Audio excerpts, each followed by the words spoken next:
Hi, everybody. I'm so excited to have Nikki here. Nikki, I feel like our relationship goes back at least a year and a half to meeting you at E-Tail E-tail. and just being Almost 2 years now. almost 2 years, Almost wildly 2 years. intimidated because Megan Blissick was like, Nikki's the best. And I was like, she is the best. And so I remember meeting you and I've loved partnering with you these last few years. So thank you for taking the time today. For those who don't know me, I'm Aaron, one of the co-founders of Orita. We do AI customer segmentation. We partner with Nikki and the Sticky Digital team. We love them. This is not about us. Nikki, please introduce yourself, give a proper intro, and then I'm going to hit you with 25 minutes of extremely hard-hitting questions. Let's go. Nikki, hi, introduce yourself, please. Hi, everybody. I'm Nikki Tooman. I'm one of the co-founders of Sticky Digital. We're a retention marketing agency. We focus solely on the retention flywheel for customers. So we don't do any acquisition. We just do retention. So email, SMS, subscription, loyalty, and really like tying your tech stack in to make sure that it all runs sort of like in a flywheel, and that your customers are coming back based on RFM models and how they're sort of like engaging with your brand. We're a team of 28 women, all women. It's one of the proudest things about Sticky Digital. And yeah, we're all across the US. We started almost 6 years ago. And so we've been doing this what feels like forever now. I mean, I love the focus, and the fact that you guys are like so narrow on retention is obviously wonderful. Do you ever get pulled into doing some performance marketing or doing some other advising? Has that happened, or what's been the things that have kept you coming back to retention? Yes. So my co-founder and I actually met 10 plus years ago at like a design and dev agency. It was the largest at the time Shopify design and dev agency.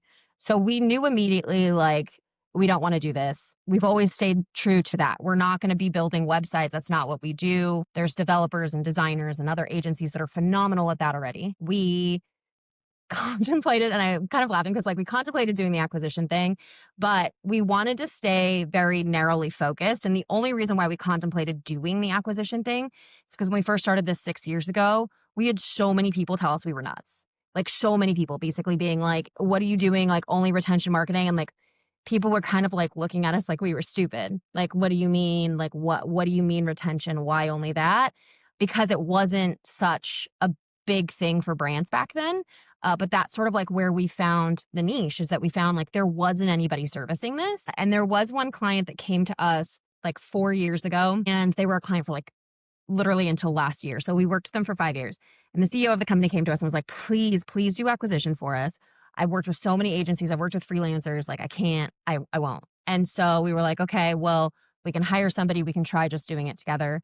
And we hired somebody on contract for like 2 months to do it to see if it would work. And then my co-founder and I looked at each other and we were like, this sucks. We don't want to do this anymore. So we went to the client and we're like, nope, sorry, we won't be doing it for you anymore. We like being in the business of making people money, not having them lose it, which was also the other reason to like not wanting to do it. So we tried it for like a split second because our client asked us to. Never sold it to anybody. We were just doing it for that one client, but we came back to retention because it's like, it's what we've always been really good at. It's hard. It's not something that's like easy. It's constantly shifting. It's always moving. And we love it. We love the challenge.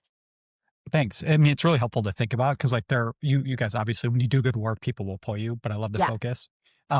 One of the things that I'm very mindful of, and we've seen a lot, curious for your take, is it's gotten more expensive than ever to acquire new customers. And Yeah. therefore brands are asking so much more out of their existing list. Like our framing, right, is always like, how do we help you get the absolute most out of your list? Yeah. When you are talking to a customer today, I have no doubt that their CEO's like, yo, send more emails. We need to make more money. And so they're asking retention to do more. How do you help a brand? Or if you're talking to like the CRM manager out there who understands that sending more may actually end up taking Yes. your Correct. retention business, Yep. like how do you help a brand actually understand how to maximize and kind of build profitable growth, not just like hammer a bunch more emails out?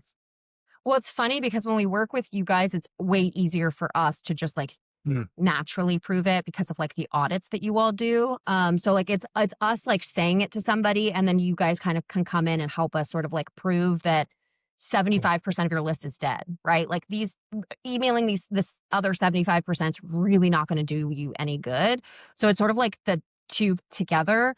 We have a couple of case studies that like we always point back to these very specific clients where when we started working with them a couple of years ago, they were sending 5 or 6 emails a week, like campaign emails. And a lot of them were sales. Most of them were sales. and they were just like hitting their list way too much with promotional information. And like at the end of the day, you sort of start eating your own lunch, is like the way that we put it. And really scaling back and doing less can actually bring you a higher return and like more revenue. So it's like, it is tricky because we're working with a client today that you guys are helping us audit, and their leadership is telling them like, you need to send more. They understand that like sending more is not really what needs to happen. And then you have us coming in basically saying like, hey, we can actually do less and get more for you, but like everybody has to be willing to meet in the middle. And that's always what we say, right? Like we have to be willing to meet in the middle. I think unfortunately there are some brands that like the decision makers, they really do feel like sending more is going to do what they need to do. And we are at the mercy of them. We actually have a client today that Klaviyo has even gotten on the phone with them and been like, stop sending so many emails. Like Klaviyo has also said this to them, and they won't listen to us. They won't listen to Klaviyo. You guys have tried. They won't listen to you. And it's like, you just throw your hands up and go, okay, here we are.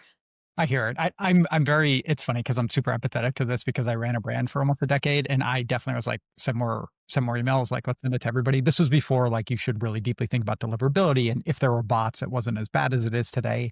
At the same time, it's like on any given day, if you send that one incremental email, you will make more money, but it's clearly robbing Peter to pay Paul because you create a lot of unsubscribes and then you hurt your deliverability, and then you've got to do more. So you're on this like kind of hamster wheel. When you're working with brands though, right, you kind of opened up about retention. It's loyalty, it's SMS, it's everything else. So when you start with somebody, are they bringing everything to you guys? Do you normally start with one vertical? A little bit about sticky, but also like if you were running a brand today, how would you think about like the retention journey? Like where would you put emphasis first maybe? Yeah, so it really depends on the brand, to be honest with you. We have some brands that like they're very happy with their loyalty program in general. And so we sort of bring the loyalty emails in campaigns and flows sort of like into our fold of like what we do deliverable based. And then we have other brands that they're basically like, we don't really know if this is working for us. We don't really know if this is profitable for us for like loyalty in general. And we'll sort of like help them rebuild and do a model a program specifically for their customers. And then that is sort of like separate from the deliverables that we're doing. So it really does just depend. I think like if it were me and I had a brand, there are very basic things that I would do to make sure that all of these pieces are tied in together. Subscription is tied in, loyalty is tied in, and it's tied into like my email and my SMS messaging. Because what we see a lot of times with brands is they still will have messages coming out of their subscription platform. And then those subscription emails are coming in and can't really like time communication based on everything else that you're doing in Klaviyo by having them sent somewhere else.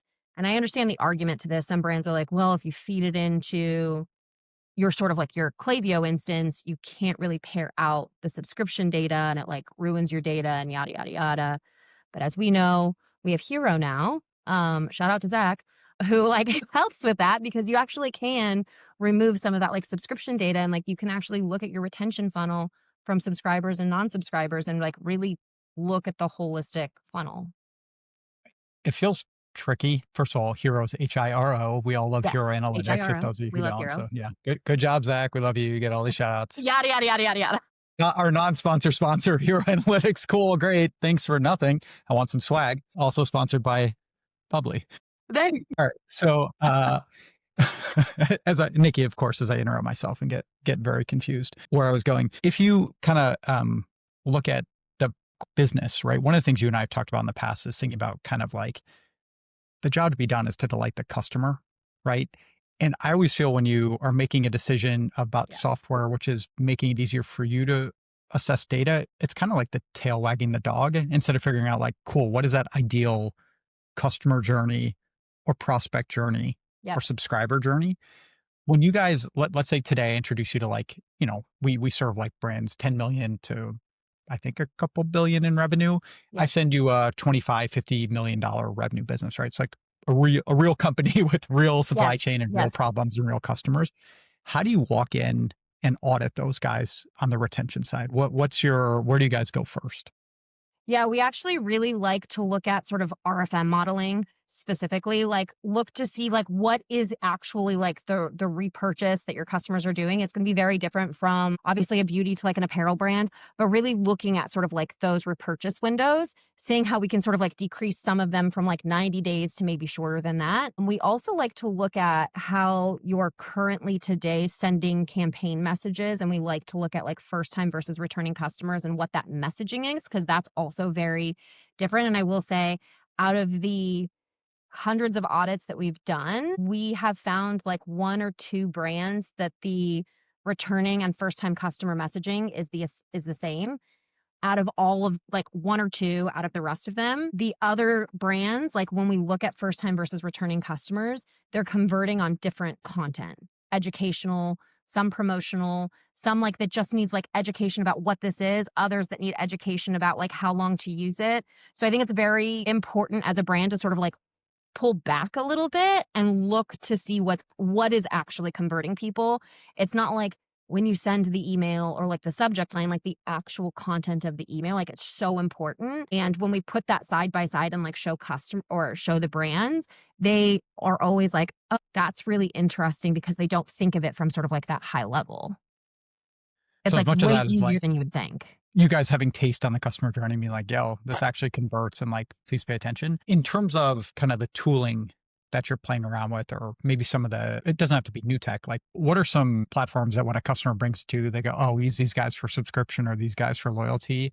You're like, let's go. This is great. And what are maybe some of the up and comers that you guys have experimented with that at least show some promise? Yeah, I think obviously a lot of our brands are using Klaviyo for email and SMS. We have some that are using Attentive for email and SMS, which is great. I think Attentive has done a really great job of sort of expanding on their platform as well. And Klaviyo keeps running and expanding on there. So like when we started doing this 6 years ago, like we were like, oh, you just go into Klaviyo and like you send an email, but like it's not that easy in Klaviyo anymore. Their platform's very easy to use, but just all of the functionality that you can get with like dynamic variables and like logic blocks, and it's gotten so good. And like there's so much that a brand can do. Like we are obsessed with the platform. Postscript has been really great also for some of our clients on the SMS side. For subscription, we've done a lot of Skio. We've done a lot of Recharge. Order Groove is great for some beauty brands as well. So like those are typically like the ones that we would use. Loyalty, Yotpo, we do a lot of Yotpo loyalty. Revo is one of the up and coming ones, which we love. Their loyalty, but then their accounts. So Revo actually like took the place of Status RIP last year when they went out of business. I was an investor in Status. Joe and I worked together at Loop for a minute. I love that team. God, I love Joe so much. Oh, the best platform ever, honestly. We like him more than Zach from Hero. Correct. But yeah, Revo, like their accounts, I think like if you're a brand where you have like a high repurchase rate, you like people are constantly on your site, like shopping, like you have all of these different logins for subscription and loyalty, like condensing it all into like the accounts piece for Revo is huge. We love Revo. Like I said, Hero, we use Hero a lot at Sticky. Hero's actually cut down so much time for us in terms of like reporting because you're able to just get it consolidated. So there's been like a lot of like really great up and coming platforms, but I would say the one that we love is like Revo. And I really do think that they're going to make a huge impact on the market. That's cool. Yeah, that's a really nice team. I haven't used the product yet. It is, I feel like such a charlatan because I used to know all the tech and like I know and I'll buy it because I'm old and I know the people, but I haven't been the user of any of these tools anymore. Of course.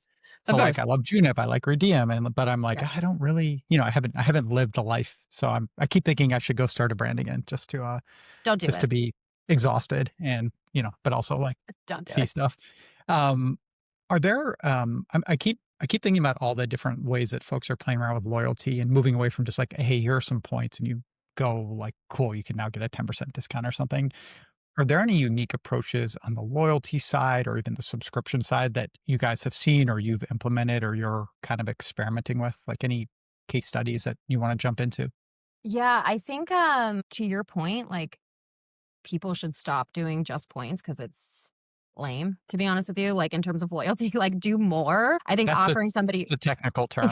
Correct. It's lame is the technical term. Do more than just points. I think like the whole point of a loyalty program is to make it easy and to get people to come back because there's a reason to come back. We love the punch cards. You can tie punch cards in so easily to like loyalty and subscription together.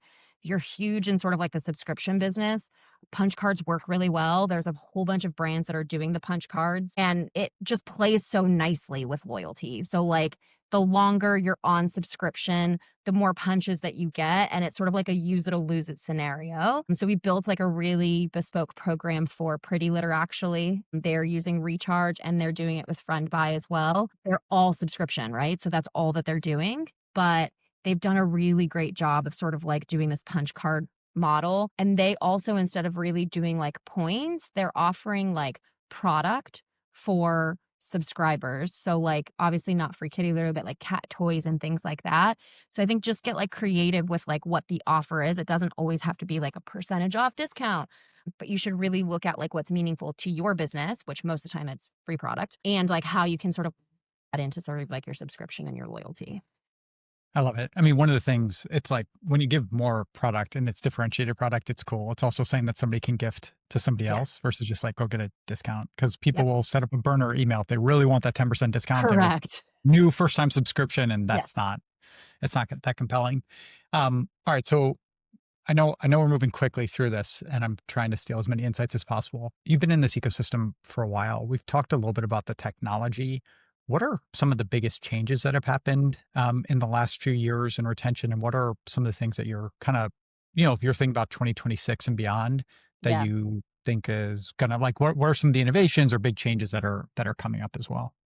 Yeah, it's funny because, like I said, when we started 6 years ago, like my co-founder and I, like, how hard could it be to send an email? And like now it's literally like takes so much effort to like understand what you're doing, which is so funny because of how just far the platforms have come.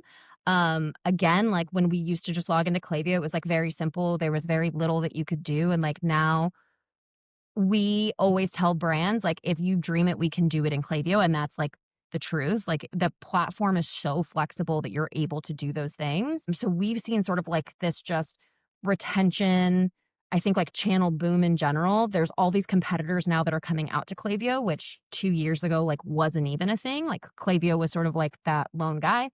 There was Bronto, RIP, back in the day, but like that was basically as much as it went. Seeing all of these competitors now that are going up against Klaviyo, and that's really exciting. I think like it's exciting on the brand side because you have options. We still love Klaviyo. We still recommend it to everybody, but seeing these other guys come out, I think that's great. So we've just seen that sort of like landscape change and competitors come out, so you're not feeling like you're stuck with one. I think going into 2026, like Klaviyo has big plans to sort of like release certain things within their platform, which I think is going to be huge. Being able to sort of like look into the analytics and have like a tied in CDP to Klaviyo is also huge. I think you're able to just start getting smarter with the information with less of an effort, if that makes sense. So like before you used to have to like really dig for the information. And now with like the analytics and the CDP piece, like it's very intuitive and very easy to use. And I think like that's going to continue to scale. I think there's probably a lot more that we're going to see with like push notifications and how we can sort of like tie in push notifications. The wallet is starting to become a thing within like Revo and Novel. So I think we'll actually start seeing that a lot more natively, like probably in the Klaviyos and things like that. Can you actually give like a 30-second diversion on the wallet? Because I was thinking Novel, but again, just give us like why it matters or for what brands it might matter. Yeah, so the wallet is huge. It's a way that you can like natively push app notifications or like in-app notifications without actually having an app. So if Nikki has a brand and I don't have an app, but I have sort of this wallet card or loyalty card, as you call it, you send it to your customers, they add it to their wallet on their phone. And then basically for all holidays and promos and like big moments, you can actually send a push notification via the wallet. So I always tell brands, if you think about when you're traveling and you're going to fly on Delta, you have to add your ticket to your wallet. And then as your updates on your flight, if it's delayed, if it's going out early, you get app notifications. It's not from the app, it's from your wallet. And so it's the same sort of thing. You just have to have them add like a loyalty member card to their wallet, and then you can send them in-app pushes without actually having an app. But it's the same thing. If you are annoying and you send information that's bad and it's not a useful discount, they'll remove it. But Correct. So as always, like use it wisely, right? Use it wisely. And there's Novel that's out there. Revo also has theirs. I think Revo until the end of the year They had said, I think they're giving like the wallet pass for free. Sorry, Cool. Sarah, if that's incorrect. And I might have signed you up for something that you, you didn't agree to, but I'm pretty sure they said that. So yeah. So the Wait, wallet thing, I think, Sarah on the phone. She's sorry. So it's really cool and so easy to set up. So easy to set up. great. I love this. Now we can't publish this episode until January 1st. So, it's fine. And that'll be till the end of the year, but which year? We don't know. This is a I promise know. on Sorry. high traffic podcast advertising. Yeah. All right, we have a couple minutes left. So I want to ask some tactical advice. If I'm a brand and I'm watching this right now and I just got through BFCM, I did well, I did poorly. I still have 2 more weeks of sales, even if everybody thinks it's quote unquote over. It's not until your last day of shipping. So I know that. What are the things that I should be inspecting in terms of my performance that will help me kind of get smarter or get more prepared for all of 2026? Or even like, what should I be reflecting on now so I can do better next BFCM, if that's like truly the time for me? I have a really great answer for this, just as a consumer, to be honest with you. Please. Also retention, but every brand should really look at their text marketing and what they did over BFCM. In a 5-day period, I received over 120 text messages from brands, from about 10 brands. I never opened a single one. I never engaged in a single one, and they kept messaging me. So like every brand should really look at what was your real ROI and like who are those people? Like basically work backwards from your BFCM data.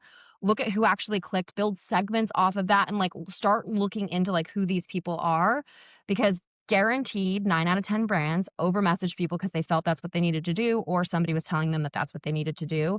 And you wasted so much money. So like, as a brand, I would just start getting smarter, because just because you're reaching a lot more people doesn't mean you're going to be making a lot more revenue. So work backwards, look at the data that you have, start building segments off of who purchased, and look into those profiles of people and really start building cohorts to message. I love it. It's like, look, if people were going to buy, now is the time. You had a Yeah. lot of at-bats with a lot of people. What are the through lines of the folks who are truly engaged?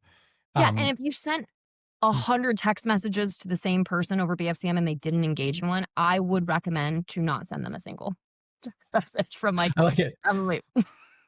Nikki, Like, let's just be honest. this is really sage advice. I like it. Don't annoy the hell out of your customers. Cool. Don't annoy the hell out of them, please. I'm with you. It's funny. We are in beta with our SMS product, and it's very similar to the early days of our email product, which was, you can make the same amount of money Yes. by sending to 40% fewer Correct. people. Yes. The trick with email was because of deliverability. You actually can make a lot more money by sending to 40% fewer people because they engage folks see it. With SMS, what we're seeing is literally the same thing. Like you could probably cut half your list, 60%. I think the difference with SMS is the people who like buying through SMS really like it. And Yes, so instead I of agree. cutting your budget, it's just reapportion your budget I and send agree. more to not to the Nickies and Aarons who don't want to get a text Correct. message. Who don't. I don't know, to the young fun kids or whatever. So whoever it is. All right, Nikki, we got a minute left. So 2 final questions. And this Yes. has been awesome. So thank you. The first one is there any other takeaway that you want to share? And the last thing is, where can folks find you? How do they meet with Sticky? Who's a good fit for you? So I want you to share a little bit more about you guys. Yeah, I would say like last takeaway as a brand is when you're looking to work with an agency, I would say like be really cautious of agencies that are having you like rip and replace technology like right out of the gate. I would say like have that should be a red flag to you. I think like these agencies should be willing to work within sort of like the platforms that you have. I don't think that like anything is probably like broken and that's the reason why you have to move. So I will say that. Don't allow somebody to sort of like pressure you into like ripping and replacing. I think that's number one. That's a motto that we have. Like we will work with what you have and then make assumptions after we've worked together for a while. The other thing is you can find us at stickydigital.io. You can find me on LinkedIn at Nikki Tooman, Nikki Tooman. You can shoot me an email. This one's easy, Nikki at stickydigital.io. So Nikki at Sticky Digital. Yeah, we are here to answer any questions. Even if you just have a question and you want to shoot us an email, like feel free. We are more than willing to help out brands, especially during this time. Thanks. This is really fun. Thank you, Aaron. I appreciate you taking the time, sharing so many insights. And yeah, hope you have a wonderful holiday. I'm sure I will bump into you at 5 or 6 events in the first couple months of the year. Couple months of the year, you will be seeing me around, Aaron. Get excited, everybody. All right, take care. Bye. Hi, I'm Aaron Schwartz, co-founder and co-CEO of Orita.ai. We build AI customer segmentation for some of Klaviyo's biggest brands like Oriana, Spanx, Caraway, Third Love, True Classic, Rem Beauty, and on and on. Brands come to us to help find untapped revenue, improve their click rate, drive away mean bots, and a bunch more. You can learn more or get a free customer engagement audit at Orita.ai.